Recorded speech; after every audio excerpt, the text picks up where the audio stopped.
Halo Sobat YouTube, si Encuk Mansur Markotop kini bernapas lega, sebab 1 dari 3 gugatan perdata, bernilai miliaran rupiah tidak diterima Pengadilan Negeri Tangerang. Lantas, apa pertimbangan Majelis Hakim, memenangkan si Encuk Mansur Markotop? Namun sebelum kita lanjut ke pembahasan, jangan lupa subscribe dulu channel ini. Karena subscribe kalian adalah apresiasi dan motivasi kami, untuk selalu berkarya dengan baik. Kalau sudah subscribe kami ucapkan terima kasih. Dalam persidangan di Pengadilan Negeri Tangerang, Rabu, tanggal 22 Juni tahun 2022, gugatan yang diajukan oleh Sri Sukarsi dan Marsiti ini, dinyatakan Majelis Hakim tidak diterima.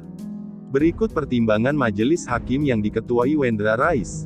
Menimbang bahwa sebelum mempertimbangkan eksepsi dan pokok gugatan dalam perkara ini, bahwa surat kuasa khusus penggugat, tertanggal tanggal 29 Desember tahun 2021, yang mewakili penggugat adalah cacat hukum dan tidak sah, dengan alasan karena dalam jawaban dan eksepsinya kuasa hukum penggugat bertindak berdasarkan surat kuasa khusus tanggal 29 Desember tahun 2021.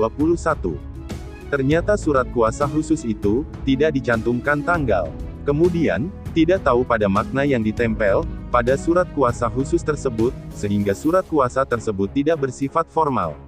Oleh karenanya, Majelis Hakim berpendapat bahwa, dengan dicantumkannya tanggal, bulan dan tahun, pada materai yang ditempel pada surat kuasa khusus, yang dibuat penggugat, pada tanggal 29 September bukanlah perbuatan formil, dalam surat kuasa khusus, dalam perkara perdata. Gugatan para penggugat kurang pihak, karena dalam gugatan, para penggugat menyebut tentang adanya, dalam program investasi tabung tanah, Koperasi Merah Putih, namun dalam gugatannya, para penggugat tidak melibatkan Koperasi Merah Putih. Seharusnya para penggugat, juga mengajukan gugatan kepada pihak-pihak, yang terlibat langsung dalam investasi tabung tanah. Maka dengan gugatan kurang pihak, sehingga dinyatakan tidak dapat diterima. Gugatan para penggugat kabur, tidak jelas karena isi gugatan tidak sistematis.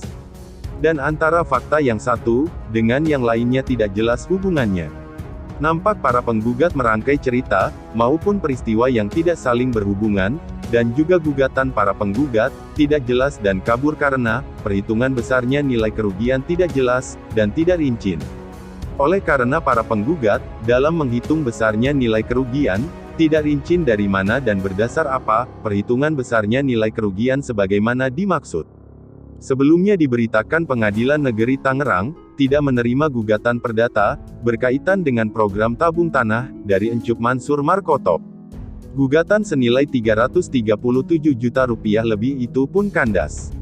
Mengabulkan eksepsi tergugat. Dalam pokok perkara, menyatakan gugatan para penggugat tidak dapat diterima, sebut hakim dalam persidangan, di Pengadilan Negeri Tangerang, Rabu, tanggal 22 Juni tahun 2022.